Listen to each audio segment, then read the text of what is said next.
You don't want to give your margin away to shipping carriers, so most smart operators use a variety of shipping carriers and methods and rate shop between them to find the cheapest option that will get there within the SLA, within the required delivery times. However, sometimes you want to get a little more complicated than that. For an example, let's say you use a cashback credit card from USPS, it gives you 2% back, and you don't get that with FedEx where you have to pay via ACH.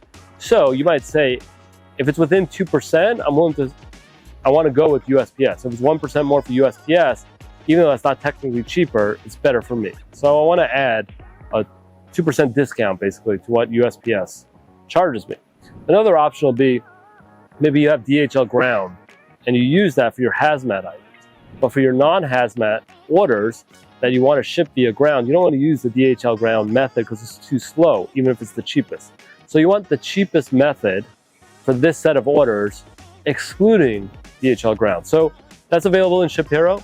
So you can set up your custom rules to find different shipping methods, which will then rate shop within those methods, the ones you select, the carriers and methods you select, and will allow you to add a weighting, both a positive or a negative. Again, you might say 2% off for USPS.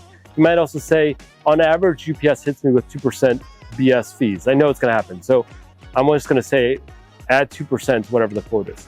It's available in ShipHero. Set it up. You can set up different rules for different orders, different clients if you're a 3PL, and that will allow you to get the rate shopping logic you want really easily, really scalable, and really flexible depending on your different order needs.